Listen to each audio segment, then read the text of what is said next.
Now, coming to you live from atop the Lavender Town Radio Tower, it's the one, the only, PUCL Podcast.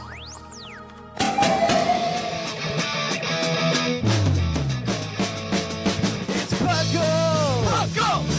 It's PUCL! PUCL! Pokemon Underground Champions League, oh yeah! PUCL! PUCL.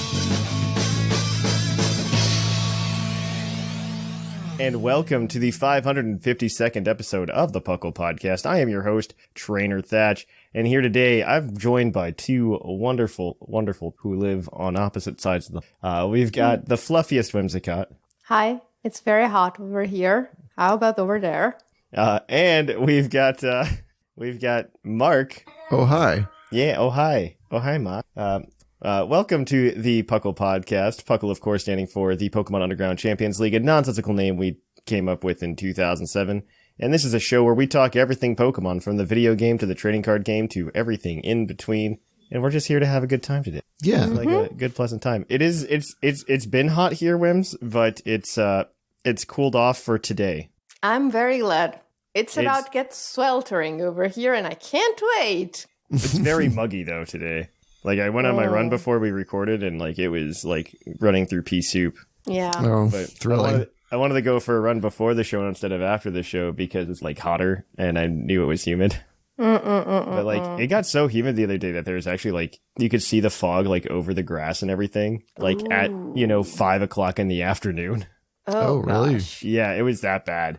And it was just not pleasant. That was, I think, Wednesday. Bet. It was Wednesday because I was coming home from League. That's why. Because I went to Pokemon League this week for the first time in forever. Oh, really? How was that? It was interesting for like a number of reasons. One, because apparently the league I went to when I went to Columbus was not the standard way that they're run at all. Yeah, I found this out because we have a summer student at where I work, and he's just here visiting from Texas for a few weeks, and he's just like, well, I wanted to go to Pokemon League, so I've been going to the Pokemon League that's local here, and he found out I was going to NAIC. I told him, yeah, well, if I like it, we can go do it. So, like, I'm obviously I'm in too deep right now into the Pokemon TCG, and so I was like, fine, yeah, let's go. And so I went with him, and so we go, and it's just like $5 you join into like a 4-round tournament, best of one, and I was just like, oh, this is weird. Yeah, the one I went to, we kind of just like got together and just like played Pokemon and hung out. Yeah. And he goes, every league that I've been to, and he's been to several, has been structured like this. I was like, oh, maybe this is the norm. I don't know. I don't know that that's good. Yeah, I'm like, I don't know that this is good or not, but like, it's kind of what I was trying to do anyway, which is just get some more like real life experience. Because every day I get closer and closer to being like, maybe I should try a world, like maybe I could try to do this. Right. Really? Yeah. You really want to go that way? I don't know. I'm kind of thinking about it. Like, I'm an adult now. I have vacation. That's true. I could do it. You do have that luxury. And I don't have a kid yet, so, like, I could totally... Exactly. Like, just do he it. either does it now himself, or then he has his kid do it in a few years. Well, Yeah, right. Those are the options, right? Live vicariously through your child. Yeah. Well, I'm just going to be like, I'll coach the kid, and then I'll be the cool dad, because, like, I'm the dad that wants to go play Pokemon with you all the time. Yeah. Right. Yeah, it's going to be fine. I'm thinking about it. Like, I'm getting closer and closer to the idea of doing it. I mean, I didn't do super well when I was there. I think it was a 4-round tournament. I went like one, but I did win one. I told, because like they were just like, oh, you should come to this 1K event. 1K is like there's $1,000 worth of prizes total. Oh, so like that's really cool. They still split it up, but it's called a 1K. And I was just like, let me like break even at like a very small league tournament before before we do it. And by break even, I don't mean like monetarily. I mean break even like let me go 2-2 before I think about it, right? Because like if I'm not winning consistently, I don't want to do it, right? So we'll see how it goes. I don't know. I've been playing a lot of different decks. Like Seth and I have been talking a lot because we can theory craft together. And so like one of the big things we picked out after NAIC, because Flying Pikachu VMAX won, because it's just like a hard counter to Palkia, which is really big right now. We're just talking. We're just like, oh, well, how do you get around that? What becomes the big deck? Because like Flying Pikachu VMAX is just like a gimmick counter deck, right? To some extent, that's true. I mean, it's okay. And it's got good matchups against effects. And I'm just like, yeah, how do you get around that? And the answer that we came up with is like, you just play Calyrex because it's not weak to the same energy and runs very similarly to Palkia. We're just like, yeah, maybe that's what you do. And then all of a sudden we find like from one of the bigger online tournaments, somebody won with like a Palkia Ice Rider deck. And we're just like, that's it right there. That's the list. We got to work on this. We got to work on this deck list. So I've been futzing around with that a little bit this week just to see if I can make it work and figure out how to play it and just try to kind of get better at it. Oh, nice. But I've also played some VGC too, just to keep fresh. Though how's that stale. going? That meta's pretty stale. I was gonna say, has anything changed? No. Not really. I mean, there's a lot of people trying to run Gastrodon because Gastrodon won NAIC. But okay. I don't know. Like, so I watched all of the finals for NAIC because it's been such a long time since I've cared about tournaments, and I decided to watch it. And that was so like the TCG finals, very climax, very exciting. Which is kind of weird to think about in like a game where you're just playing cards. Yeah, but I mean, it has some rhythm. Yeah, it was very exciting because there was a lot of back and forth. They were both playing really well. But then you got to like the VGC finals, and I forget who got second, but he was just so scared of the Gastrodon being on the other side of the field that he just never sent out Kyogre. He never brought Kyogre. And the other guy just wiped the floor with him both games. Oh, really? Yeah. It was just like terrible to watch.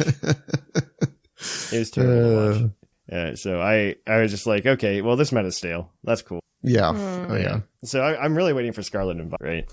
Yeah, I feel like we've been in this holding pattern for like a year now. We have. Ever since they switched over, it's like September, I think they switched over to this current meta, which is kind of weird to think about because Sword and Shield's actually been really good, or it was doing really well before that, switching the meta every 3 months or so.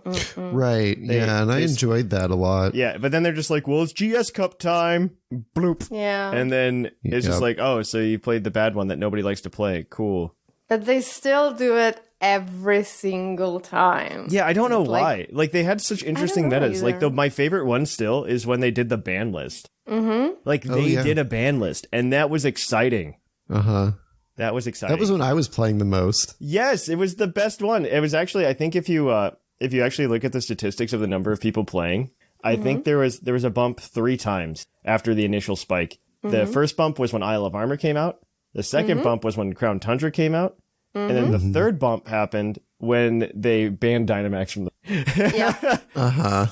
And it's just like, guys, do you not see a pattern here? Like, one, you should just keep dumping in... You should just keep dumping in new Pokemon. Like, all the time. You should just keep dumping them in. I am very surprised that they didn't just keep dumping in Pokemon. Like, I firmly believe...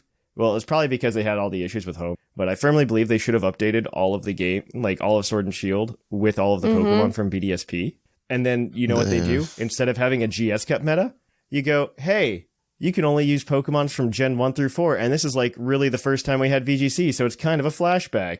Yeah. That would have been fun. That would have been so fun. And you know what? The meta wouldn't have been figured out because a lot of things got new moves. Eviolite didn't exist in that format. Oh, yeah. Right. No fairy types. No fairy types. Exactly. It would have been a completely different meta, but with the same old Pokemon. And so, like, you could definitely base, like, the skeleton of it off of it, but... But this is just that would have been fun. Stop having good ideas. Yeah, That's I need to stop because, like, it makes you want them, and then you never get them.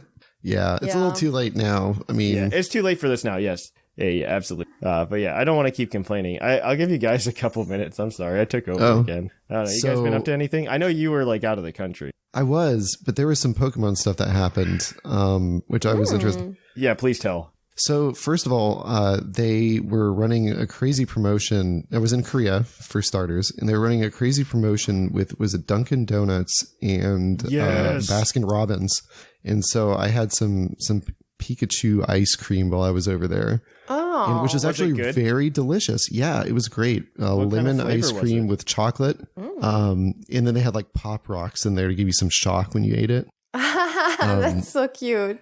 Yeah, it was really good. This is amazing. Also, okay, so we went into like a kids store, and there was this big line of kids going up to these machines, and I'm like, what is this?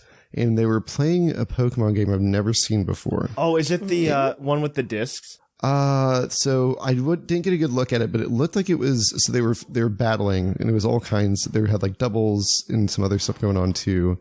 and it was during the attacks. There was a lot of button mashing. Yes, I think I know exactly what you're talking about. I do need to look this up because I forget exactly what it's called. What is it? Because I had no idea what it was. I didn't want to like creep around while these kids were playing. Tretta. The one with the discs. Yes. Tretta. The discs. Yes, Pokemon Tretta. I'm not at all familiar with it. It's like an Asia only thing. Oh, okay. It's so like you essentially like so it's a gacha kind of. Okay. But you get like you put in some money and then you get out some pucks that like are little tiny discs, and each of those discs is a Pokemon. But you can use those for every time you play. You can put them in, and those are your Pokemon that you brought with you to play. And so that's how that works. Yeah. Oh, that's cool. It's a cute little game. They actually made like a very bare bones version of it for 3DS that didn't make it to the West, obviously. But it was definitely very cute. It's a cute idea, but like I'm also not a big fan of gacha. Gachas? So, yeah. No, that's understandable. Yeah, they like made a whole adapter for the 3 for Pokemon Lab. That's what it was. I will send it to you. Just like that's probably okay. The only other thing to note was I went to the DMZ and I took over some gyms there. So if you're friends with me on Pokemon Go, I will give you guys some DMZ related gifts. Oh no! So I've already passed some out. So if you're friends with me, I have one friend in particular who likes to save cool things. That's send interesting. Him. That's cute, Gold Batman. He's around. He saves all the Gold fun Batman? things I send him. Yeah, he's great.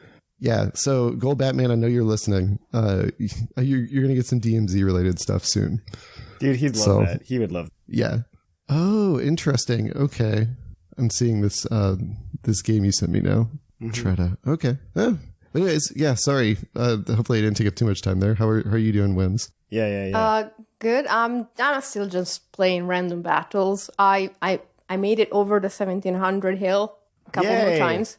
I'm still there. I'm almost to 1750, but you just like at this point you just need a good matchup. Yeah. You know, you're not guaranteed that. And man, you're probably like one of the biggest experts. Like, no, absolutely not.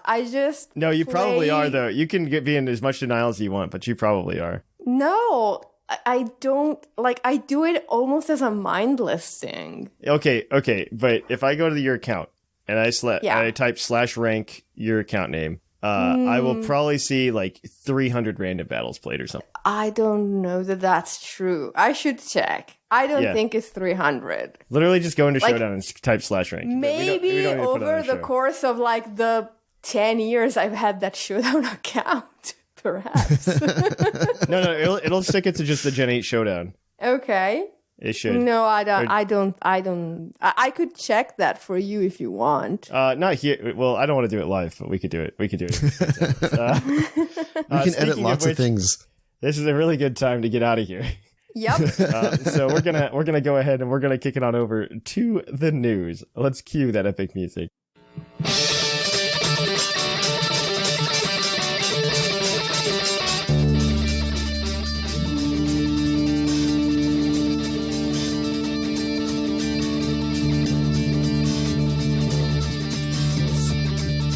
Live from the Lavender Town Radio Tower. This just in. And welcome to the news. In the news, we don't have a ton of things, but we've got a lot of things. Everyone's favorite Tetris Attack clone, Pokemon Puzzle League, is going to be released on Nintendo Switch Online's expansion pass next Thursday. Oh. Unless you're in Japan. Then you get Custom Robo, because Puzzle League N64 is just only a thing in the US. Oh.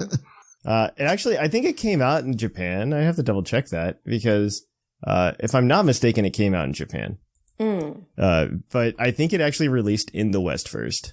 Okay. Best case, it released first in the West because it was a really weird thing because they like had this Tetris Attack clone. They're like, this isn't gonna sell well, and so they like put a Pokemon skin on it.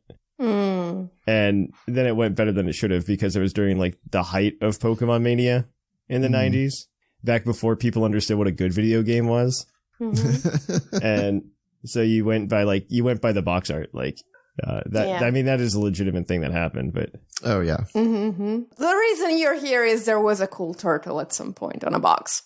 It actually, oh my gosh, no, it is right. It never released in Japan. Wow. It was released in Japan as Tetris Attack. Interesting. That is absolutely wild to me, actually, in all retrospect. That's crazy. So there you go, people. If you want to play Pokemon Puzzle League, you can play it next Thursday. Yeah. Or this Thursday. This Thursday. It says it says it's coming out on the 15th. Yeah. So since this is a very, very full news week, the next piece of news, brace yourselves because this is a big one. What happened to like any Pokemon news, like whatsoever? Like we used to have fun stuff that happened, and there's nothing here. I have no idea, man. So the next piece of news is as follows.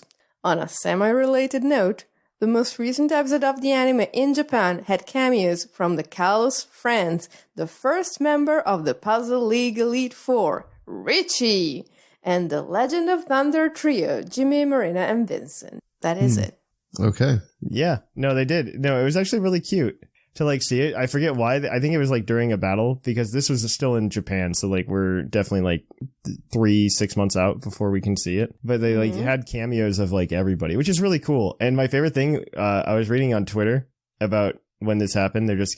Somebody goes, if this was any other anime, you would think that this would be the grand finale. But this is Pokemon. So we all know it's not. What it is it's just like it's like a little montage of like a bunch of people watching the battle happen because they're in the grand finals, right? With the top 8 in the big league throughout the world of Pokemon. And so this is like the semifinal match between, I believe, Lance and Cynthia. And then it just like shows everybody watching it. I mean, I would watch that. That sounds fun. Okay, the way they structure Journeys is really great. I think it's done very well. And they should just keep doing the way they're doing it. I think they should just keep that format when they go to Scarlet and Violet. Though it depends on what Scarlet and Violet's like. It might be something completely different and weird.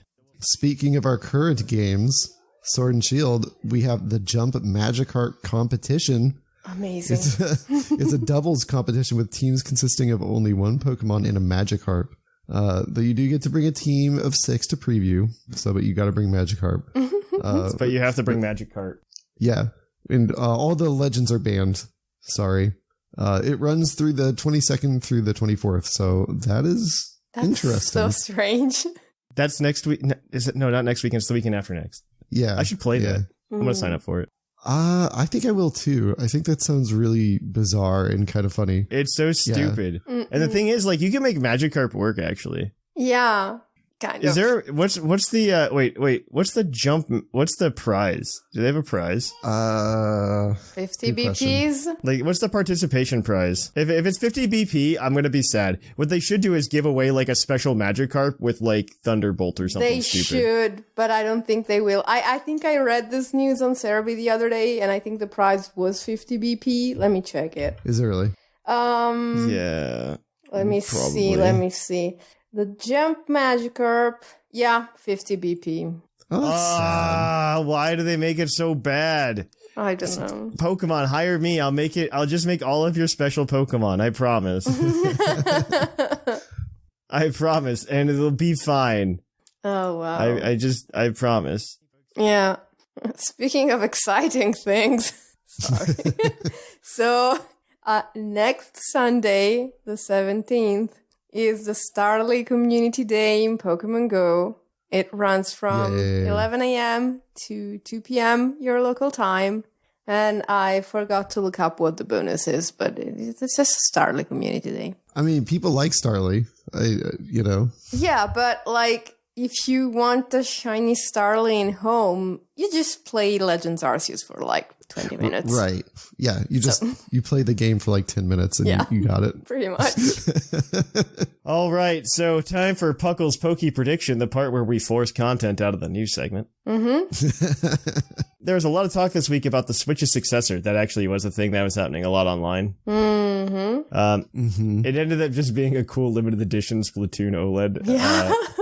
Is that what it was? I wasn't following it. Yeah. I wasn't following it hard. I just saw it and I'm like, it's probably fake because it's fake every time they talk about it. When do you think the next Nintendo hardware releases? Will it be an iteration or a big step up? Oh gosh. Probably not for a couple of years. Yeah. I don't think, like, if they are not pairing a new hardware with Breath of the Wild 2, they've pretty much given up on it. And they're going to do it, as Mark said, in like year and a half. Maybe probably if the production can be made to run smoothly, depending on the global situation. But that's just, to prolong the lifespan of the Switch. Not so much as, the next new big thing, I think. Yeah. I think, they're releasing, Pokemon's one of their big titles on the platform, and they're releasing this new generation pretty close to the end of the cycle. They do this all the time. Nobody realizes this, right? Like, they do this. Pokemon does two things. One, they make sure that the console is established. Mm-hmm. And then two, they release it until the console is well dead. Yep. Mm-hmm. Because if you look at Pokemon, the original Pokemon didn't come out until the end of the Game Boy's lifespan. Yeah. Yep. Pokemon Gold and Silver came way at the end. Mm-hmm. The only one that didn't was Gen 3. Gen 3 came out, and it was just like, we needed the Pokemon game here. Mm-hmm. Gen 4, they waited for the DS to be established before they released Gen 4. Mm-hmm. Mm-hmm. Black and White and Black and White 2 came right after the 3DS released. Very much after. They came out for the DS. Yeah. And then you had X and Y. They waited for the 3DS to be established. It took 2 years after the 3DS's release.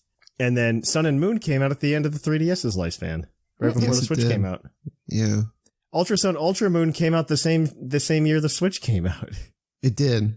So I think, I think Whims is right. It'll probably be about a year and a half. And so we'll still be very much probably playing Scarlet and Violet and then be like, oh yeah, this isn't even on the newest system anymore. I mean, I don't think it's going to be a new system. I think it is going to be like the Switch Pro or some stuff like Just that. Just an updated Switch. Yeah, I do think that because they have sold so many units and so many games that making something that is not completely backwards compatible would be shooting themselves in the foot at this point, in my opinion. Absolutely. I don't think the Switch is going anywhere. I think, honestly, they should just be going the way of cell phones anyway.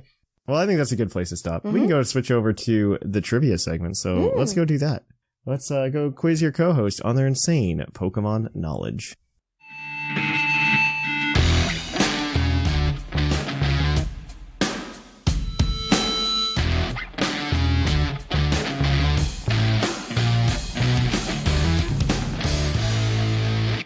Hello and welcome to the Poke Quiz, the part of the show where we quiz your co-hosts on their insane Pokemon knowledge. I'm Professor Snag with the rules. The co-hosts are working together as a team to answer 5 Pokemon-themed trivia questions that you, the listeners, have submitted on the Discord server. Each question is worth 1 point, with Pokedex and multiple answer questions worth more, for a total of 7 points. The hosts can use a free hint at any time. If they get all the answers correct without using the hint, they can cash it in for an 8th point. And welcome to the trivia. Thank you for that introduction. Without further ado, though, we've got some questions for you guys. Our first one for this week is going to come from Ride On Rocks. We've had complaints about starters not staying on all fours by Pokedex Body Shape. Which is the most recent starter line to be on all fours? Quadrupedal body shape. So the whole evolutionary Body line. shape. The whole evolutionary line. The whole To stay on all fours. Okay. Does it have to What is the most recent one? Does it have to start on all fours? Yes. The whole evolutionary line has to be on all fours. I'm afraid it's Torterra. Hold on. I'm afraid it's Torterra. Is it Torterra? I think it's Torterra. We should check. Because Samurott doesn't start on all fours. Right. Yeah. A lot of starters will be on 2 legs, or like As their they middle start evolution out. will be on 2 legs. Exactly. And everyone in Gen... So Gen 5, definitely, there's a lot of standing up. there's a lot of so one Gen is 6. standing up at the beginning, and 2 are standing up at the beginning, and 1 is standing up at the end. So no. Okay, so there's this. It's weird because how do you is Primarine on all fours? That's a good question. That's And a the great answer is no, because it's based on body shape, and the body shape that Primarina would have is something else. Okay. I So shouldn't have helped you, but I'm glad I did. Incineroar stands up, and the Decidueye is always on 2 feet. Right. And then Inteleon stands up, and so Rillaboom Rillaboom, I don't think counts as being on all fours. So I think it's No, because the middle Torterra. evolution is standing on 2 feet. Yeah, I think it's Torterra. It has to be. I think you're right. That's really sad to think about. Yeah, it is, but that's how it is. Yeah. Torterra. Torterra is correct. Yeah. Wow. Yeah, it's 4. depressing. This is a very valid complaint that Thatch has, okay? Yeah. That it's been a very long time since we've had like proper like quote unquote monsters be starters. You They know what? want I'm okay every single with one of your monsters, starters to be your friend. Yeah. But it's okay to have monsters standing on 2 feet sometimes. But No, then that's they get really I think humanoid. Blastoise is really cool. Like if you look at OG Yeah. Pokemon, we definitely don't have stuff that's like that. Somebody did a really good video on it recently, and I forget who it was. I'll have to look at my YouTube history, where they talked about how Pokemon art has changed over the years. Oh yeah, And I think it It's was actually a really interesting watch. And he goes, this is why there's such a disconnect between like Gen 1ers and quotes and like other and newer Pokemon fans. It's because the art direction's different. I think And it that's was. I mean, it's not neither bad nor good. It's just different. I think it was Lost in a Noggin, but I don't know if they were on their No, channel. it wasn't him. It wasn't him. It was It somebody wasn't else. him. Is this a smaller content Yeah, this is a creator? smaller YouTube Yeah, YouTuber. I started following him a while. I know who this is. I do agree. I watched those a while back, and It was very good. I might be thinking Yeah. of another video then. It was very good. All right. So our next one is going to be from Polywo. Who is the only confirmed champion that does not battle the player with a full team of 6? So this means somebody who was confirmed to have been champion at some point. Oh. It may not necessarily be champion. Okay. So older is a possibility because I don't remember if he actually challenges you as the champion or if it all gets like hijacked by the Team Plasma plot. This is a hard one, actually. Yeah. Looking at it, this is Yeah, kinda I don't hard. know because it's very open ended. Like anyone who has We been a could champion. start excluding people. So Blue has a Well, team of yeah. 6. Does Lance ever have a team of 6? I don't. Well, okay, hold on. Maybe in later games. Because the problem is a lot of them appear in like the World Tournament in Black and White too. Right. So Right. Does that count? I don't think anyone has. So I never played that. I would imagine they don't have teams of 6 in that one. Have you ever played it? I haven't. No. Or I think I dipped into it at one point, but I never really played it much. Because I know. So Steve has a team of 6. Cynthia has a team of 6. I think the 2 champions from Black and White. What about Mustard? Does Mustard have a team of 6? Mustard was a champion. Yeah, he was a champion. That was like a thing. I can't remember how many months he had on his team. I don't think he had 6, but you battled him several times. I don't know if I ever did the final battle with him. Right. Are there any other characters that were champions at some point? Like former champions. Yeah. Because Diantha has a team of think. 6. And, well, technically, there's no champion in Gen 7. So... I'm gonna need an answer here, guys. Okay, I don't know. I think it's probably... So the way he phrased the question is like someone who we don't meet as a champion. So you might be right about Mustard. Right. But I honestly don't remember if he has 6 in his team at some I don't point or remember, not. but I think we've excluded pretty much everyone else that we could think of. So Yeah, unless maybe Lance, but Yeah. okay. You want to just go with Mustard? yeah, yeah, why not? Okay. Mustard is super close, but definitely not correct. Okay, The answer, Mustard actually does face Eva 6. okay. Okay. But the answer is Peony. Because Peony used to be a champion. The only way you know this is if you look at the back of his rare league card.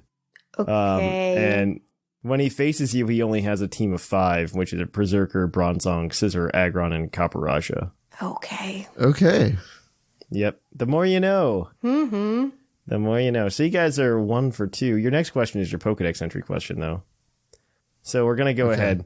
And we are going to read this one from G. McP. Its moon entry reads, once a year, this Pokemon molts, and its shed shell returns to the soil. This process recreates enriched soil, so farmers collect the shells. Who's that Pokemon? Is this what's the evolution from Tyranitar? Pupitar? Pupitar. Is it Pupitar? So a lot of Pupitar's Pokedex entries have to do with the very weird fact that it jets itself around by expelling gas. Oh. Yeah. It farts, yeah. I'm not saying all of them are like that, but it is a ground rock type with a shell, so it would make a lot of sense. Right. Well, this one sounds really familiar to me. I feel like I've read this one before. It has to be a rock type, but it's something really weird. Okay, so other rock types with a shell that would be shed though, because I don't know. I would be okay answering Pupitar, and then if it's wrong, we just get another Pokedex entry. Then it's wrong. Okay, do you want to just go with that then? Yeah, for the first I one? like the idea. Okay. Pupitar. Fart and Pupitar. Pupitar is incorrect. Okay. I think you're on the right track, though. Okay. Its silver entry reads, it's capable of blowing itself up. It uses this explosive force to jump from mountain to mountain. Oh, it's Golem. Oh. It's got to be Golem. That's Golem. Okay. I like that. Because if anything's blowing up and then shedding its shell. Yeah. Right? Yeah. What Pokemon does every Nuzlocke hate? Yeah. Okay. I'm thinking Golem. I like that. Golem is correct. Nice. You guys are 2 for 3. Your next question is your multi-answer question, so you can get multiple points here, up to 3. Mm-hmm. This one is going to be from Batista, and this one has 5 answers. Yes, 5. There are 5 answers, and it's going to test how well you play Gen 6. Oh boy! And so there are 5 answers. I'll give you a point just for each answer because I don't think you could get all 5. Okay. Okay. This one is from Batista, though. And each form of cosplay Pikachu learns a unique attack. Mm-hmm. Oh, no. What are they? Oh, man. I think I get 2 of these. I don't know that I could get all 5. Oh, man. I have no experience in this. Whims, do you? No. But I think some of them we could figure out. Like the Luchador Pikachu probably learns a fighting type move, right? That's true. So I don't know. So this is Gen 6, but I do think Flying Press remained a Holucha exclusive, but it might not have been because it's a luchador, exactly like Holucha. So yeah, no, that's a good idea. I'm okay. I'm okay with that. We have the hint and we can't cash it in. So that is true. That's true. Yeah, let's do that. All right. So I think all of these moves might have been considered signature moves. Probably not. Don't quote me on that. Mm-hmm. There's a steel type move that's very particular to at least one evolutionary line, especially on its introduction. Mm-hmm. There's an ice type move, a big ice type move, physical. There is a fighting type move that it was a signature move, but it is no longer a signature move because they gave it to this Pikachu. Mm-hmm. Okay. There's a fairy type move that Comfey is known for, and there is a move that nobody uses because Tapu Koko exists. Okay, I got this. So, okay. The fairy type one is Draining Kiss. That is correct. Yeah, that sounds right. Okay. And the move that nobody uses because Tapu Koko exists. It'd be like electric terrain, right? Yes, it would probably be electric terrain because you don't need it. Electric terrain is correct. Okay. The fighting type one might at this point be Flying Press. Yeah, I think that's right. It took the exclusivity away from Holucha when Auras came out. Right. So yeah, flying press. That's good. That is correct. Flying press. Okay. That is 3 points for you guys. The other two were Meteor Bash Okay. for the Rockstar Pikachu, and also Icicle Crash. Okay, cool. For I forget which one, but I think it might have there been is the another one. nerdy one. Maybe. the nerdy one. That's probably right. Yeah. That sounds right. I don't know. That gives you guys 5 for 4. And our next question is your base stat question, as always, and we're gonna give it to you here. We're gonna go with this one by Charizard Ace. Which Pokemon with the Moxie ability has the highest attack stat? Ooh. So man. things that have Moxie, Crocodile and Gyarados Heracross, and Gyarados, Heracross and who else? Scrafty, I think, does. oh yeah, Scrafty does, but it's definitely not Scrafty. No. So wait, okay. Of those, who has the highest attack? Well, there's more than that, I guess, right? Probably. I can't. So if we can't think of them right off the top of our heads, either they're not very good even with Moxie, which means their attack stat is probably not that great, or maybe it is great, but they have such an abysmal speed that even with Scarf, That they're they worthless. can't use Moxie properly. Right. Are there any like semi-legendaries or pseudo-legendaries that have it? Because that'd be the only thing I could think of. Because I don't think there's any legendaries that get Moxie. I don't think so, and I can't think of a pseudo-legendary that has it either. Okay. Because that would be the only other one I could think of as like category I could think of that would be potentially higher attack than that group we've already listed. So I think of the ones we listed off. Gyarados and Crocodile are the strongest. I don't know. I think Heracross and Gyarados are tied. Heracross They're like is in the also very strong. 120s, if I remember. I Yeah, think Heracross is like 125, and I think they're both the same if I remember looking at this. which would exclude them because Yeah, the answer isn't a tie. yeah. I'm gonna need an answer here, guys. Okay. Pick one of them. I want to say I want to say it should be Heracross because the attack stat it gets when it mega evolves is so Mega. absurd that Yeah. and I think some of the points still go into like defenses and stuff. So maybe it starts like, I don't know, maybe Gyarados is 124 and Heracross is 125 or 130. I don't know. I like Heracross. Yeah. I'm okay with Heracross too. Because, I forgot about the Mega. So that I don't know if that's even considered in this question. But No, it's not because it doesn't get the same ability when it's a Mega, but it goes up so much higher than Gyarados that either they put like most of the 100 points in just that one stat, or it started from slightly higher, okay. All right. Yeah, sure. Unfortunately, Heracross is incorrect. Oh. The answer is actually Salamence Oh, well. with base 135.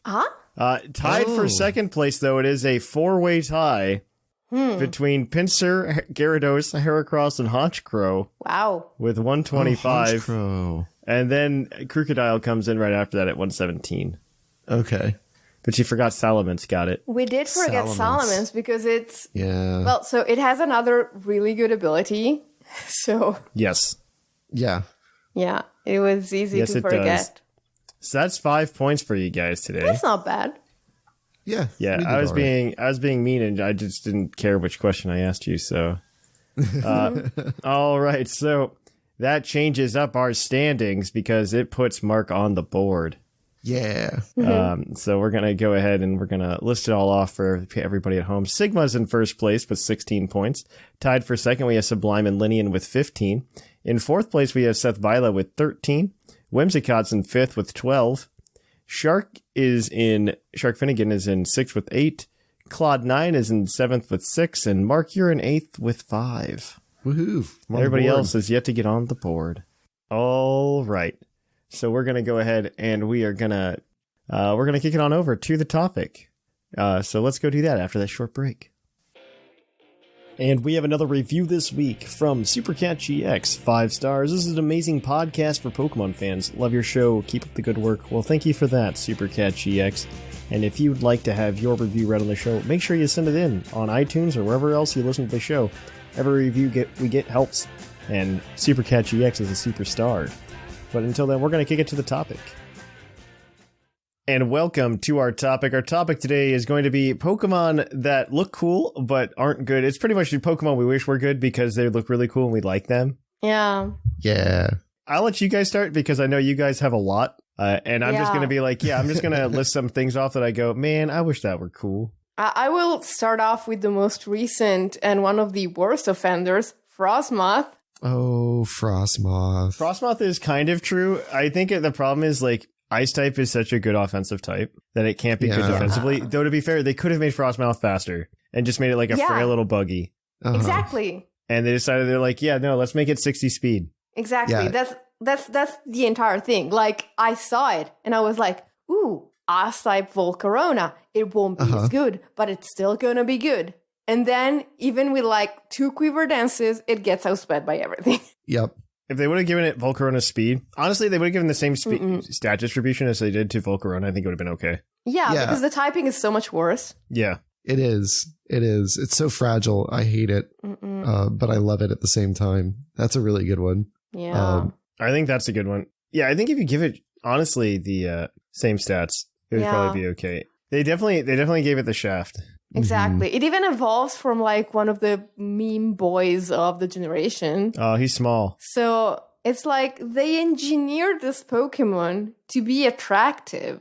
Yes. Like, oh, it's so cute, and then it evolves into something so cool, and then it sucks. And then it's garbage. Yeah. Such a disappointment. One of the ones that stood out to me quite a bit that I wish was really much better was Zebstrika. Yeah. Dude, okay, the zebra's cool, though. Zebstrika is so cool. So cool. I want regional Zebstrika that's electric fire type. Ooh. I like that. It kind of already has it a little bit because it gets access to Flame Charge. Yeah. Which is actually really cool because electric type Pokemon typically don't get good coverage. Zebstrika got better coverage than usual. Yeah. Yeah. Yeah, Zebstrika is just cool, and I miss it. And it's one of it's one of like the 60 that are still missing. Yeah. It's so sad. And because I think it was for me, it was one of my favorites from Gen 5. It also gets overheat, by the way. Oh, I didn't realize that. Yeah. It was so cool in Gen 5. Like, it was even cooler for me because in Italian, Flame Charge got translated as Nitro Charge. Ooh. So it was like, ooh. That's so cool. Why did we get the garbage move? Look. It's like the 1% of moves in Italian sounds cooler. The other 99% sound absolutely dumb and completely garbage. So don't base your opinion of Italian names of moves on that one. That one is the exception, okay? Okay. What you're assuming is that I just want the Italian names. No, I just want the cool Italian names. And I want like all of the cool names from every language. And then we just push them all together. So you want like 95% Japanese, 1% Italian, 1% German. Absolutely. Like I think Steel Beam was something crazy in Japanese. Oh yeah. I let me look it up. I'm gonna look it up because it'll tell me. Steel Beam. Steel Beam was like something crazy in Japanese. It was in Bulbapedia. It takes forever. Here we go. It is translated in Japanese as the Beam of Steely Resolve. Wow. That's way cooler. So much cooler. Speaking of steel types, Alolan Sandslash could be good one day. Oh, yeah. He could be cool one day. Alolan Sandshrew is so cute. Yeah. It is. And Alolan Sand, I like the typing as well because it's just an unusual typing like combination. I think it's unique to them still. I think you're right. Yes. It's just cool. It's just cool. It made Sandslash a cool Pokemon. Like I'd never paid attention to like base Sandslash until Alolan Sandslash came out, and I was just like, they're both cool. Yeah. They're both my boys. I mean, it's definitely like made it into like my list of favorite Pokemon because of Alolan Sandslash. Yeah. It's just, I mean, the typing is horrible. The typing is horrible, and once again, it has an ability that like doubles its speed, but its speed is still like 60. So you're still not going anywhere. Mm-hmm. Like, No, you're absolutely correct. You're not going anywhere. It's very slow. It is not a fast Pokemon by any stretch of the imagination. Yeah, I think now with the way Rapid Spin works, if you combine Rapid Spin and Slush Rush, you might get somewhere, but you're gonna die before you get anywhere because you have 2 quadruple weaknesses. Yeah, the base 65 speed is insane. Yeah. Like, it just really hampers it. And I don't know, like, the only thing they did when they switched it from regular Sandslash to Alolan Sandslash is they bumped up his attack stat by like 10, and his special defense by 10 by like taking some special attack out. And nobody cares. I mean, the special defense for reference went from a 55 to a 65. Yeah, it's still not going to do anything. Just put those in speed. Yeah, I would have much preferred those 20 points in speed. Like, if you went to base 85 speed with Alolan Sandslash, I think that would made it actually usable. That would have actually been usable. I had it in PDL Season 3, and literally every single week, I was like, ooh, I'm going to bring it this week. And then I did the calc, and it just undersped the thing that it was supposed to check. Yep. So, if it had 85 speed, it would be, even 80 would have been great. Yeah. Even 80 would have been great. But yeah, it's got like, it's weak to, it's got 4 quadruple weaknesses, and then it's just normal weakness to ground. I guess that's the same number of weaknesses regular Sandslash has, but I mean, nobody's using regular Sandslash either, so. Sandslash doesn't have quadruple weaknesses. All right. You guys got another one? Oh, yeah. Oh, yeah, definitely. Oh, yeah. Oh, God. Sawsbuck. Yeah. Speaking of Gen 5. Yeah. So cool. So beautiful. Such an interesting concept. And then it just sucks. It's just, Is that the only grass normal type out there? Well, Smoliv is now going to be grass. Smoliv. Oh, Smoliv. Well. Yeah. Yeah.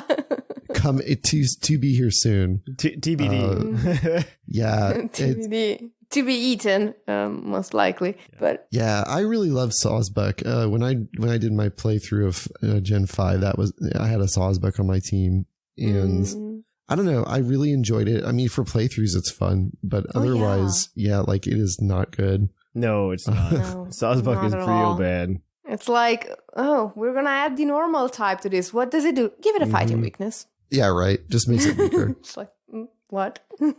On that note, Go-Goat, of course. Oh. I mean, I was wondering if you were going to say Go-Goat. Oh, yeah. I mean, it's so cool, but it's just like, and it has some good, decent move pool, too. It, like, can do a lot of things, but it's just not good. The tier that Go-Goat's in reminds me a lot of, like, the tier Electivire's in, where it's like, it's a really cool Pokemon, and it's got this really cool monotype, and it's got this really cool stuff going for it, but it's just not good. I've never actually looked into why Go-Goat's not good. I'm going to click on it right now, and I'll tell you. Well, its speed is garbage. Exactly. I like that it's just always coming back to speed, right? Uh-huh. I mean, duh. Base 68, so it's better than Alolan Sandslash. But it's also like, they made it bulky by giving it a lot of HP. But no defense. But its signature move is Horn Leech. So if you make it slow, but you give it good defense, like, okay, it's going to take, 60% damage from a move, but then it's going to gain back a lot of that with Horn Leech. Instead, since it usually has more HP than the thing it's attacking, Horn Leech does almost nothing for it. Yeah. Horn Leech is a very bad move. I mean, I think, not Horn Leech, but I think it's really bad stat design for, like, huge HP, low defenses. Yeah. Like, that's a Chansey Blissey gimmick, right? Which is fine for Chansey Blissey, but putting it on Go-Goat is a travesty. Yeah. Yeah, it's better on Tapu Bulu because Tapu Bulu also gets the terrain to exploit it properly. Yeah, its defense is 62, which doesn't do it any favors. Yeah. You did have a lot of Pokemon with those terrain moves in Gen 6 that was supposed to be their gimmick, and then they realized terrain was kind of poop.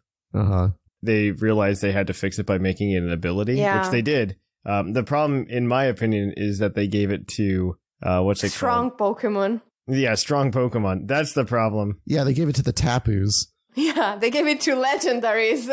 Yeah. Right? That's the problem. Like, I think it's semi-balanced-ish now with the way it is, because, I mean, Rillaboom has access to it, Pincurchin's got access to it. Yeah, Pincurchin. And Indeedee. And then Misty Terrain isn't. Indeedee's got Psychic Terrain, and then Misty Terrain is. I think it's Wheezing. Yeah, Wheezing. Right. It's Wheezing. But it's also like, even if you use the Tapus, okay, so you can change the terrain with Dynamax, Steel Roller is a move, and, there are ways around it more than there were in Gen 7, so... Yeah.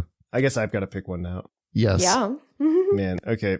So this might be like a hot take, because I don't know that anybody actually likes this Pokemon, but like I really wish like Aromatisse, and maybe to some extension like Slurpuff, but Slurpuff's okay. Yeah. It has a Slurpuff niche. is fun. But like Aromatisse I wish was better. Not because I think like the design is cool, but I'm just like a big sucker for like, are you a Pokemon that is a monotype that really embodies the type? Mm-hmm. And I think Aromatisse really carries the fairy type essence, and it's a pure fairy type Pokemon. I think Slurpuff does a good job of that as well. Yeah. Yeah. But like I think Aromatisse is just like very much like, this is a fairy. Uh-huh. Yeah. It's just not good. It's just not. And instead, the role of good fairy type is taken by the fairy type that looks like a grass type, Florges. Exactly. Yeah, exactly. Florges is another one of the 60 that are missing, by the way. Oh, I miss it. It's so cute. It's coming back, though. It's coming back. It's confirmed for I know. Scarlet Violet, so like that's cool. I'm very happy about that. Yeah, I wish Aromatisse was just like a little bit better. It's funny you mention it because I don't think I ever think about Aromatisse. Like, it just... I don't think anybody does. Never even consider it. Yeah. I think the only time I've thought about Aromatisse in the last few years is that, okay, this might be slightly embarrassing, but at work, my colleagues and my boss know that I'm into Pokemon. And at some point, I thought it was funny to show them a Pokemon that very much resembled a person who works in the same office. Because this person just, shouts a lot on the phone all the time. And so it was like, you know what he reminds me of? And I showed them an Exploud. And they were very, very amused. And they decided that I had to assign everyone a Pokemon at the office. Yes. Oh, that's good. Yeah, so this colleague from the floor underneath ours came upstairs and was like, what are you guys doing? And we were like on a coffee break. And I was like, oh, I'm assigning Pokemon to everyone. He was like, you simply must give me a Pokemon. And I'm like, okay, give me some hints. What do you like? And he's like, well, it has to be like pink and yellow, maybe with some purple, and be absolutely fabulous. I'm like, okay. Oh, that's Aromatisse. That's Aromatisse. I've got it. And he was like, yes, perfect. This is exactly me. Good. It's Aromatisse. No, Aromatisse is just like straight up like fairy type to me. Because okay, so like, I guess the way to put it is Grimmsnarl is definitely the design done better. But it's a similar-ish design in terms of just like, it's a fairy because it's carrying around a bush or whatever it is. And I guess I understand what you mean. Like, it's... I don't know. I just wish it was better because Slurpuff worked out okay, and then we did nothing with Aromatisse. Yeah. As you said, it has a niche. To be fair, it was like very early fairy type, and they didn't really know what they were doing with it other than Moonblast was a move, and that Clefable was going to be good. Yeah. Pretty much. Like, early fairy type was very awkward. But man, I remember doing my first playthrough of Pokemon X and Y, and that's still one of my favorite experiences of all time. Like, and I still love playing through those games. Everybody complains about the long distance between Gym 1 and Gym 2, but I love it because... I don't mind it. It's fine. I love it because what it makes me feel like more than any Pokemon game has since is that I am on a Pokemon adventure. I don't know, like there's part of me that wants to live out the fantasy, and maybe they're trying to do this with different games, like have a different experience each time. But it really lets me, it makes me feel like I'm living out the fantasy that we all had when we were watching the anime as kids. You're just a Pokemon trainer out there on your own, doing your own thing. And that's really what it feels like. I wanted filler episodes. I want filler episodes in my Pokemon. It's like, there's so much variety in that stretch between the first and the second gym that it's like, it is about the Pokemon. Even though you do get like the plot in the castle with a little bit, and stuff. But that's your filler episode. Yeah, exactly. It's okay. I remember the Snorlax episode from season 1 where they had to go get the hippie to play the Poke Flute. Oh, yes. Yeah. Man, I really got to make Puckle Saturday mornings happen, man. Yeah. Where we sit down in general and we just watch Pokemon anime together. Yeah. Yes. And then I throw in like a random episode of Digimon. Because old school Digimon's really good too, okay?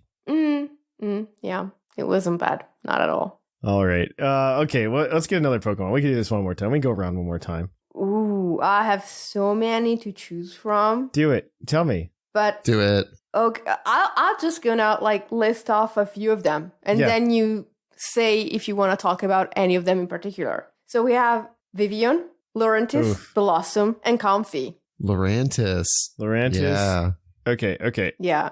Comfy, I think, is actually good, so I'm gonna not even talk about it because I think it's actually good. Like Slurpuff, it has a niche. I think its niche is bigger than Slurpuff's, but that's a discussion for another day. Vivian, I wish was better, but it's just like we made Butterfree a little bit different. I don't know if it does much more. But it has such a cool gimmick. I had so much fun collecting them. No, collecting them is a lot of fun. I don't disagree with you.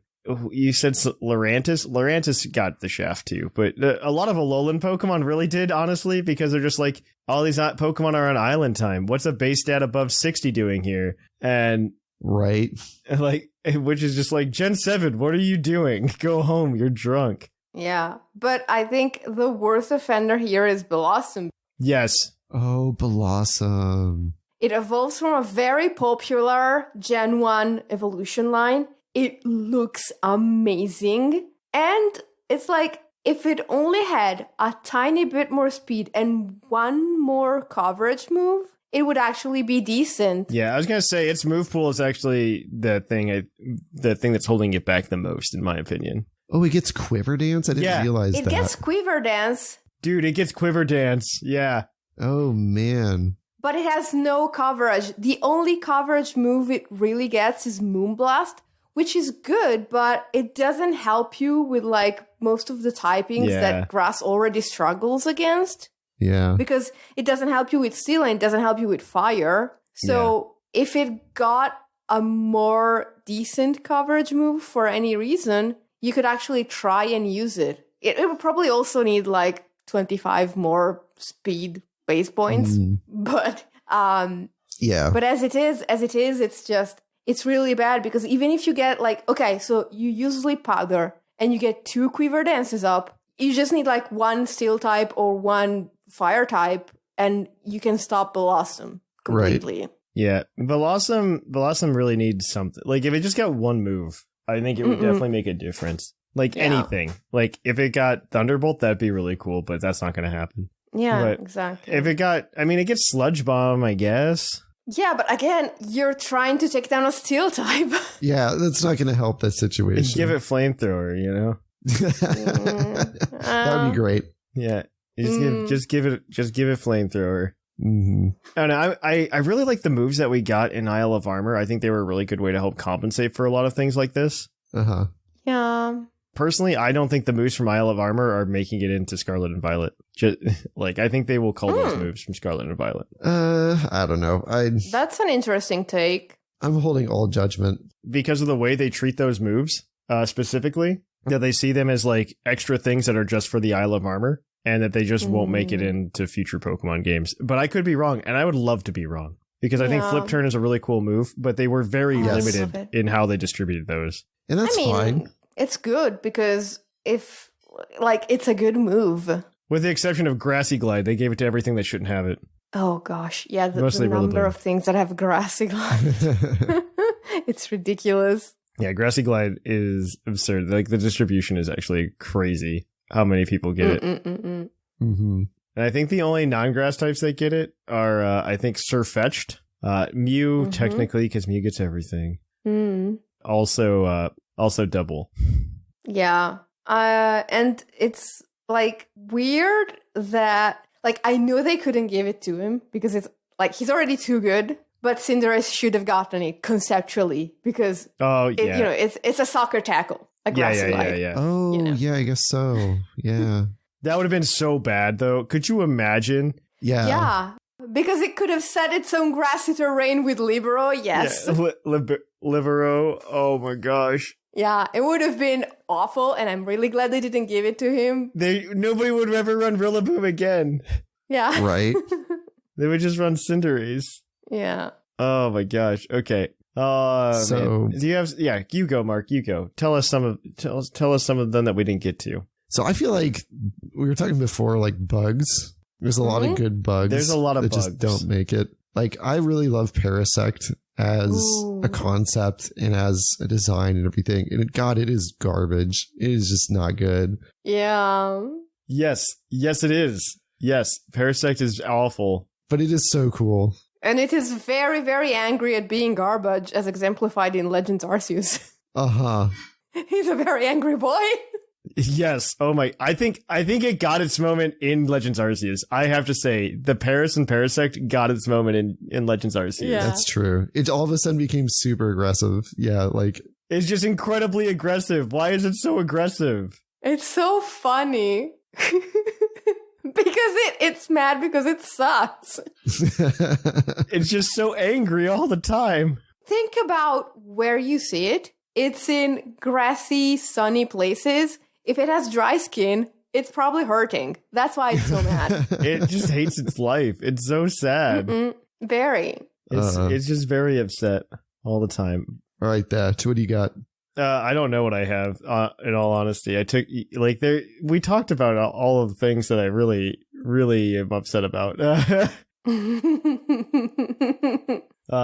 like, Zebstrika, Ice type's just not being good. Because, like, I mean, if we want to do, like, a very typical evolution, like, I think Glaceon. And Leafeon. Yeah, Glaceon is not good. I don't care so much about Leafeon, because I think Leafeon's more usable than Glaceon. Fair. I'd agree with that. I think Glaceon is probably the worst evolution. Yes. I think Flareon is better than Glaceon. Ooh, yeah? Yes. Probably. I was so excited because I'm like, cool, we get this really cool ice type evolution, and then it's garbage. And you want to know why? Because it's the same story that we talk about all the time. Its speed is like base 60. It got the base 65 speed. And there's the problem. Base 65 speed Pokemon, they're always bad. Uh-huh. It's also mono ice, so like that didn't help either. Yeah. I mean, Flareon isn't exactly fast, but at least with guts, it can kill something before dying. It can do something. The problem is, it's also fire type, and fire at least got the buff with fairy type that it won't resist it. Right. And that's a super common type.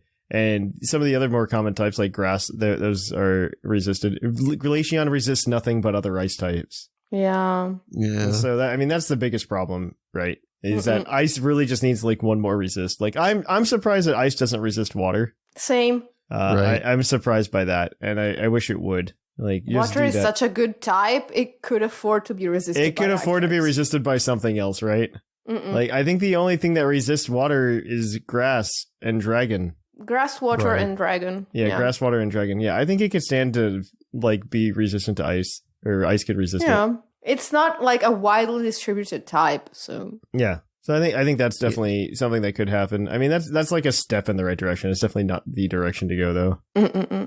Yeah. The Glaceon not having things makes me sad. Yeah. But I think this is a good place to stop. We got to a lot of these guys. We did. Yeah, if you have any Pokemon that you think should be good, you wish were good, send them in to us at puclpodcast@gmail.com next week, and we'll probably read it on the show. But with that, let's kick everything on over to our Pokemon of the episode. We will catch you on the flip-flop. Poke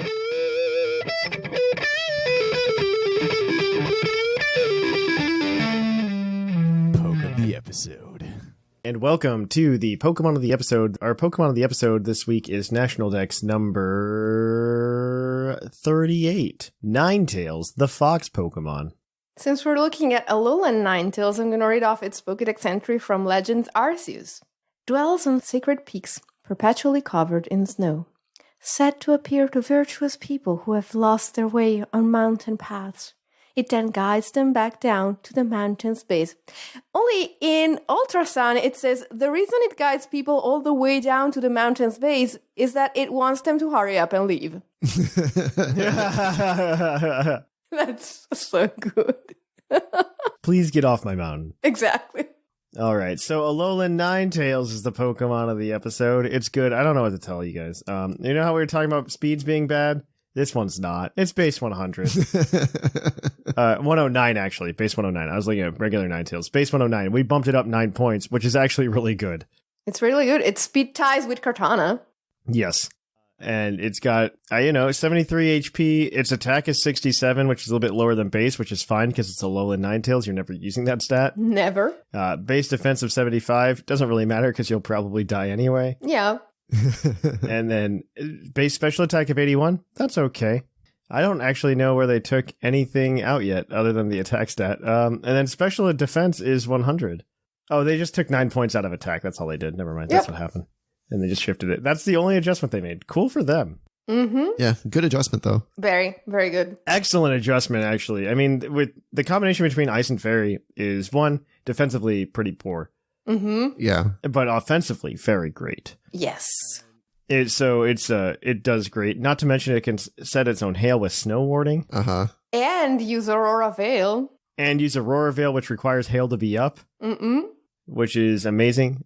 Which makes everybody want to run an Alolan Ninetales just because you get to do dual screens immediately. Yep. So that's great. It's really, really good. Yes. So on that note, let's get into this team. We got a BSS team, again following Spikemuth Cup rules, so you could use it against us in the Summer League. Yeah. So I'll let Whimsicott kick it off with the Alolan Ninetales. Yes, because of course I decided that I had to take the prettiest Pokemon ever for myself. Alolan Ninetales is, of course, with the ability Snow Warning, holding a choice specs. The EVs are 52 HP, 252 special attack, 204 speed with a timid nature, and the attacks are Blizzard, Freeze Dry, Moonblast, and Dark Pulse. Because it's decent coverage, and sometimes your win con might be that flinch. Well, it's just good coverage, I think, more than the flinch, but yeah. Sometimes it's all you have. And Alolan Ninetales is fast. Yes. And then, since Alolan Ninetales has a ton of trouble with Steel-type attacks, why not have a friend that resists him 4 times? Magnezone, with an Assault Vest, the ability Analytic, because you're not running speed on this one. It has max HP, max special attack, and 4 defense with a Modest Nature. And it's running Volt Switch, Thunderbolt, Flash Cannon, and Body Press. I love Body Press on these, defensive Pokemon. You always forget that they have it, and they're amazing. I just love them. Yes. Mm-hmm. And for those of you at home who aren't familiar with Analytic, since I think it's only running something like 2 or 3 Pokemon. Mm-hmm.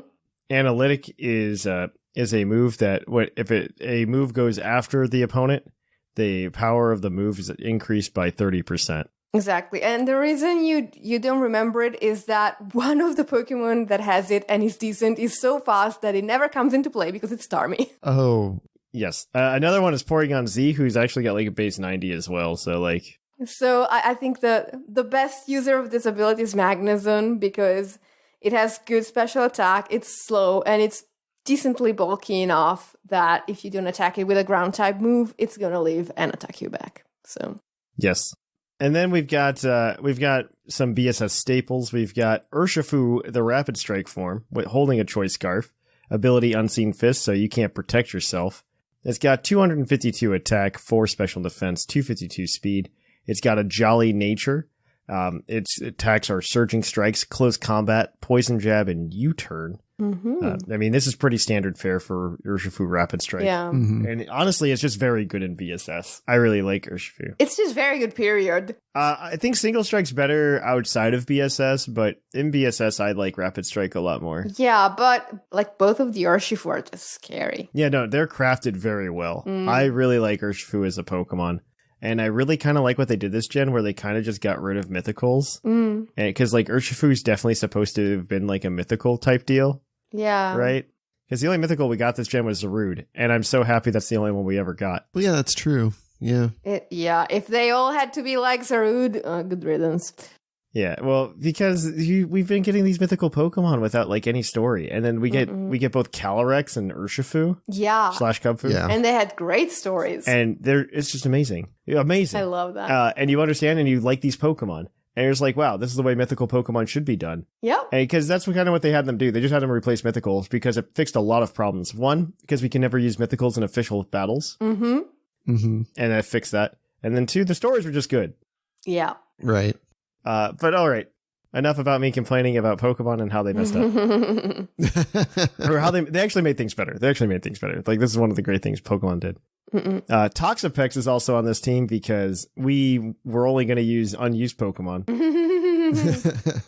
It's holding Black Sludge. It's got Regenerator, 252 HP, 228 defense, and 28 speed. That's probably to outspeed something very specific.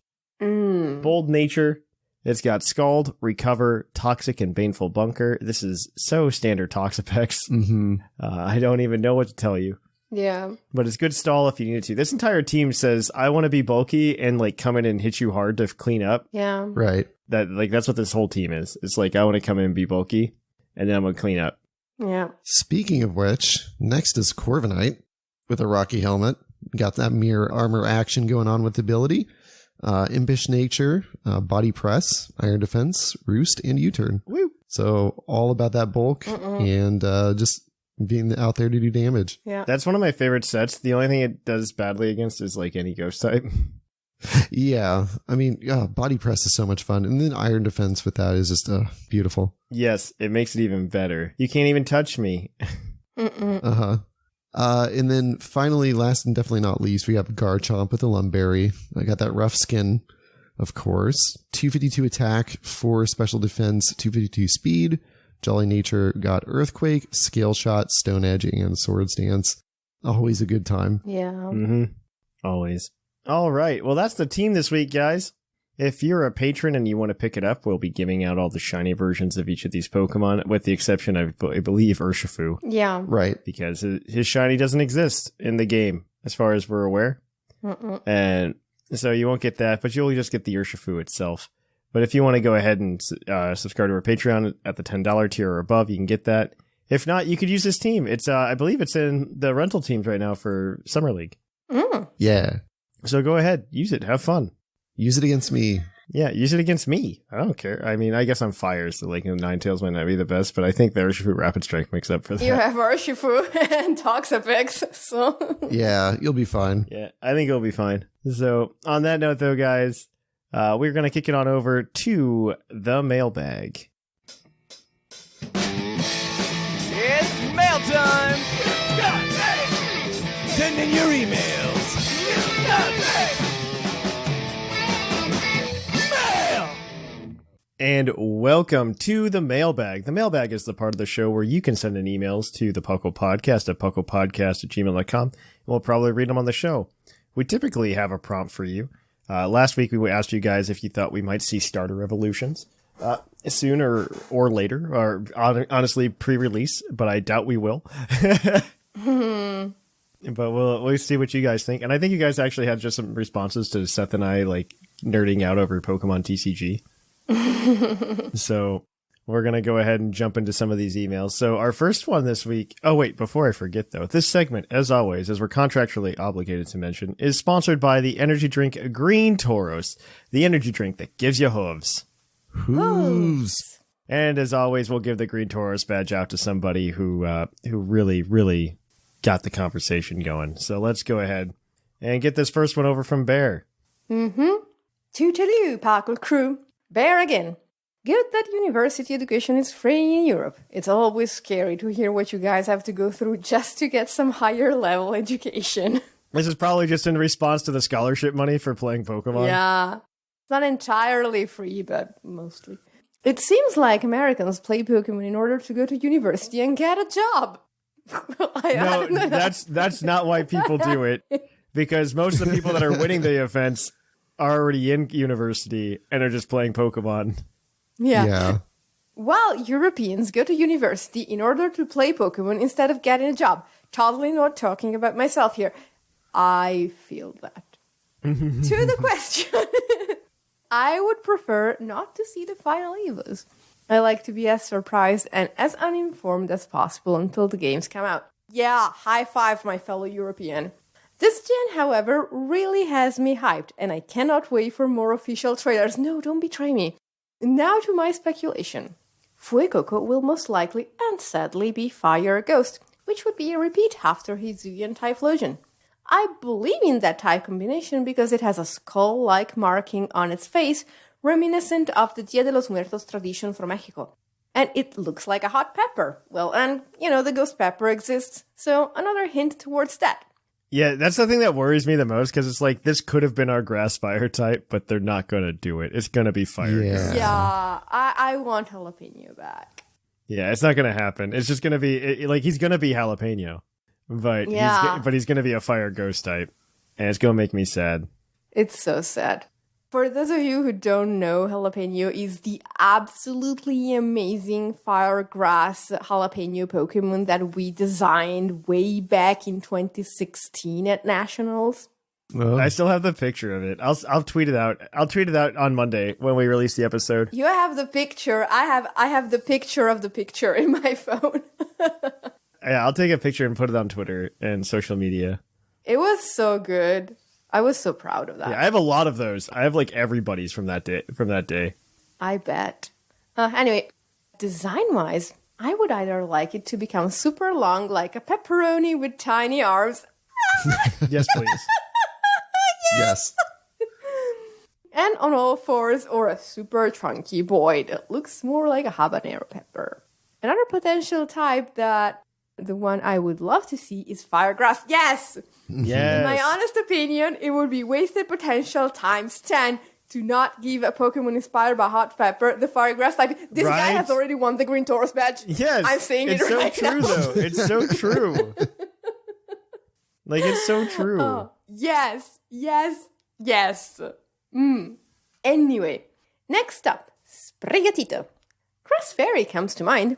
Sprigatito's pretty cute, and fairy typing complements that.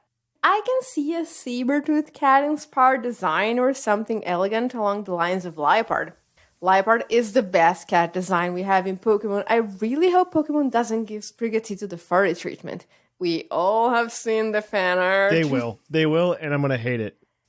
Yeah. Everything's going to be bipedal at the end. Can't have another Torterra where they just stay on all fours. I would love a Liepard, though. I would love a Liepard-looking one. Give me a jungle cat. Yeah, that'd be fun. Like a leopard, like an actual leopard. Yeah. Or saber-toothed tiger. Saber-toothed tiger all the way. Just give it saber-toothed fangs and really get into that monster aesthetic. That's what I want. Yeah. But you have to high five your starter before you go to the Elite Four anymore. So. Yeah, exactly. Bear says, if we go the saber-toothed cat route, I would be really happy with Grass Ground or Grass Rock, as those are rarely used type combinations. That would be cool. Yeah, that'd be fun. Yeah. I like Grass Rock. Grass Rock is only Cradily. Yeah. I don't think we're going to get any of those. No, we won't. No. It'll be Grass Fairy for sure. It's going to be Grass Fairy and it's going to be bipedal. No, I don't think it's going to be Grass Fairy. You don't think so? Because the description for Sprigatito is that it's very capricious. I think it's going to go Grass Dark. It's just going to be a sucks. wrestler. It's going to be heel wrestler. Yeah. The description is that it's spoiled and capricious, and I think it's going to be a dark type. They say that about all the cat Pokemon though. That's a pretty common. And then look, one of them descriptor. became a heel wrestler. Yeah. That's true. Alolan Meowth was a dark type. I really don't want it to be a dark type, but I'm afraid that's what we're getting. Yeah. That'd be Probably. sad. Yeah, I see that as a Yeah. Anyway, back to the email. Lastly, we have Quaxley. I really have no idea where this Pokemon goes. Will it turn into the fancy direction like Primarina due to its smug demeanor, or will it turn into Surfetched 2.0? I hope for the latter. It's also the one Pokemon where I can accept it becoming more human-like. Probably because I am conditioned by Disney to accept anthropomorphic ducks. Oh my goodness, yes. The more I think about it, the more I like the idea of a duck swordsman. Stage 3 Quaxley could then conjure up a water blade, and it has an overall noble appearance. Yeah, I can get behind that. For the typing, I can see it become water fighting or water steel. Ooh. I'd be okay with another water steel type. I'd be okay. Yeah. I'd be okay with that, but let's not do Surfetch 2.0. Like, he already exists. He's there. Yeah. Surfetched is Surfetched. Let him be special for at least a little while. Yeah. Gotta pick up my wife now from work. All the best, Bear. This was a good one. That was a good one. All right, this next one is going to come from Big Cat Bruce. Big Cat Bruce. Hello, Puckle friends. I hope you're doing well. I am, thank you. My first draft of this email was all doom, gloom, and vile plume about how we would see the starter evolutions. Because Sword and Shield, BDSP, and PLA had minimal news and no starter evolution reveals until they were sold gangbusters. All 3 Pokemon games on Switch, plus Let's Go, are in the top 15 most copies sold according to March 31st earnings report. However, I choose to believe that the high sales numbers for these games is the reason we will see starter evolutions plus more. Each of these games had a major hook and reason why they sold so well. Let's Go was the first Pokemon game on the Switch. Switch was the first main series game. BDSP was the Gen 4 remakes people wanted, or at least hoped for. And PLA was a refreshing take on Pokemon formula. I believe that since Gen 9 does not have these inherent intangibles, they will need to showcase in the game more than Gen 8's marketing strategy to build up hype as we get closer to the release. We don't even have a region name, by the way, which is still fascinating to me. Yeah. Somebody came up with a really good theory about that, though, the other day. That it has a different name in each version? Yes, possibly. Because if it goes into the past, into the future thing real hard, which I don't think it will. No, I don't think so either. I don't think it will, No. but it might just have 2 different region names, though. Because what if the gimmick is I don't know, you could do the thing like they did in Breath of the Wild, where it's just here's the time stone, and then the environment changes or something. I think it's more of a thematic thing I agree than with an you. actual thing. I agree. I absolutely agree with you. Because you clearly see the same level of technology in both versions in the trailer. What if it's a dispute about what to call the region because they want to go back to their roots and they want to use the old name and another group wants to use the new name? I think actually slightly different theory is that, so you know that the crest of the school seems to differ between the 2 versions? Yes. And what if it has a different name because the ruler of the region is different in the 2 timelines? Maybe. I don't know. I think this is too much. At this point, until we get more information, we're basing this off of 4 minutes of footage. Fair. Right. But still. Also, Nintendo as a company has large games still to be released, including Xenoblade Chronicles and Splatoon. While I know that Pokemon may not be a first-party franchise, I'm hoping that we get closer to launch, we'll be inundated with all the information we need. So while I may be inhaling some strong copium, I chose to be positive about the information release for Gen 9 because if I just continue to be negative and starve for information, I'll be less excited for news and trailers. I don't think there's anything to be negative about. For honestly, No. looking at it, it actually looks wonderful. So far, Yeah. I have very few complaints. One, the game actually looks really good, graphically, it looks fantastic. Maybe there's some Really? minor issues, but I think it's more that Pokemon games have historically always pushed the limits of the consoles they're on, and I could just see that being the case. It's the Switch's fault. It's not Pokemon's fault. That's why you get your 2 FPS, Staraptor in PLA. Agree to disagree on that. I think that's the Switch's fault more than PLA's fault. Well, I have pretty low standards for graphics, so I don't care either way. I think most of us do. We're Nintendo fans, right? So Yeah. Definitely. Yeah. On a side note, your discussion of teaching children about Pokemon hit home with me. Whenever my 10-month-old son is awake at 3 a.m. and I'm rocking him back to sleep, I'll educate him on the VGC Oh, please tell me this is a VGC lore, joke. inform him of recent leaks and rumors for Gen 9, or discuss out loud the flowchart for my upcoming Draft League match. It puts him to sleep pretty consistently, which I choose to believe means he finds it soothing and not incredibly boring. Thank you for all the time you dedicate to this podcast every week, and fingers crossed we get a new trailer soon. That's hilarious. Big Cat Bruce. I love it. Dang. Oh, This God. is love it. already 2 Green Taurus badges. Yeah. Let's see if the third person gets it as well. All right, this one is from Gigasaurus Games. Hello, Puckle Crew. The episode this week was really interesting, so I thought I would write in and give my thoughts. Going to the Pokemon tournaments in person sounds really fun. Thatch and Seth did a really good job of making it sound extremely enjoyable. Well, it was, that's why. To be honest, I would actually think about going. But the reality for me is that my fun convention budget is largely absorbed by Gen Con already. My game budget devoted to buying literally more board games I can actually get a chance to play. And I actually found the discussion about Pokemon being a cheap game really interesting. The prices being quoted actually didn't sound too bad for the type of game the TCG is. However, the fact that a card could be in the $40 range means that a single card ends up close to the cost of an entire board game. I mean, that's fair. True, but you also don't need that $40 card to actually be competitive. Like, I do have a deck that runs like the expensive cards, but I have another deck that I think does just as well, almost. That cost me maybe like $30 to build the whole thing. It really just depends on what you want to win, what you want to play and stuff. And I mean, you can always crack packs and gamble on it, I guess. But that said, that might just mean that the board game and video games are extremely cheap hobby compared to many. Video games are actually incredibly undervalued, in my opinion. You think so? Like, the fact that we've had $60 video games for so long is amazing to me. Yeah, I mean, they are expensive up front, but then you think about how many hours of enjoyment you get out of them, and you confront them with, like, a movie theater ticket. Yes. And it's, like, crazy. Yes, absolutely. I don't know. I will say, though, the people I know, I don't buy video games a lot, but a lot of this, I have friends who do. Like, they buy new releases pretty regularly, and it really does add up quickly, especially with the replay value some of those games have. Yes. Like, I think that's a little bit different when you're talking about just video games in general. I agree.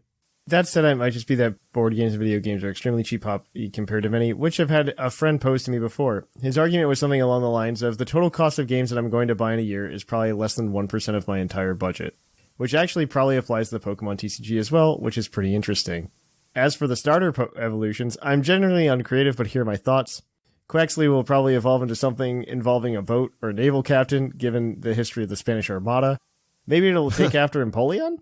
Fuecoco, which is the one I'm probably going to use, generally because I like fire types, will probably end up on all fours like a monstrous crocodilian, which I'm sure is a lazy hypothesis, but that's what I'm guessing. I would like that. That would be cool. Yeah, that's fine. I want a starter that when I go to the finals, I can't high-five it. That's what I want. Yes. Sprigatito, I have no idea. I'm going to be optimistic and guess it will stay on all fours because it's so similar to Litten that I don't think the designers want to come across as uncreative by having it follow the same evolutionary design track. I would like to point out... 3 firefighting types in a row. That's exactly what I was going to say. We had 3 firefighting type Pokemon in a row, and the third one was definitely the most uncreative of all of them. Yeah. That's all I've got to say for this week. Thank you for all your hard work to create such an enjoyable show, and good luck on any Pokemon tournament run you all do. Gigasaurus games. Speaking of which, I've got one tonight. I signed up for one tonight. I'm horrible. I just keep signing up for all these free tournaments to see if I'm good at Pokemon TCG, and I'm learning I'm not. Fun. You should do that. That's I'm going awesome. to. Yeah, I'm doing it. I might stream it tonight. We'll find out. We'll know by the time the show came out if I did or not. Yeah. I will just close this out by saying that my cat is on all 4, but I can still high-five him. Because when he wants to be petted, he just puts his little paw up. Oh, that's true. That's true. I'm okay with that. He's so cute. That's the kind of high five I'm okay with. Yeah. All right. So that's going to be it. Green Taurus badge. I think we just give out 2. One to Bear, and one to Big Cat Bruce. Bruce. Yeah, Big Cat. Yeah, I couldn't choose between them. Like, all the emails were good, but they both made us laugh so much. They were great. Yeah. Yeah, you guys can grab those. Next week, if you want to email us, like I said, let us know a Pokemon that you think should be better than it is because you wish it was. Yeah. At puclpodcast@gmail.com. We'd love to hear from you. Until next time, though, guys, if you want to keep up with us, most importantly, come and hang out with us at Discord at thepuclediscord.com, at puclediscord.com, not the, at puclediscord.com. Make sure you follow us on social media, Twitter, Facebook, Instagram. Make sure you go ahead and follow us over at YouTube, youtube.com/PucklePodcast. Come watch me and Seth stream on Monday nights. We're going to stream competitive Pokemon stuff. Probably TCG again this week because I'm just in a groove with it right now. Though I have been considering doing some VGC that night. You can definitely come and check that out on Monday over at twitch.tv/PuclPodcast. I've also decided I'm going to start streaming again on Thursdays as well. I did it this past week. So if you want to come over there, that's going to be more of a general stream. I do usually put a vote in the Discord about what you guys want to do that night. And Pokemon TCG went out again. I'm going to take that off the roster, though, if we do it on Monday. And you guys can choose between like Nuzlocke and some other fun stuff. Also, make sure you check out PUCL Plus, and if you want to support the show, make sure you go over to Patreon at patreon.com/PuclPodcast and get into the proper tier for the things you want. And we appreciate everybody who supports the show, but most importantly, I appreciate all of you who listen to the show. Mm-hmm. Yeah. So, here in the Lavender Town Radio Tower, I have been Trainer Thatch. I have been the fluffiest Whimsicott. I'm Mark from the Dunsparce Gang. And it's closing time.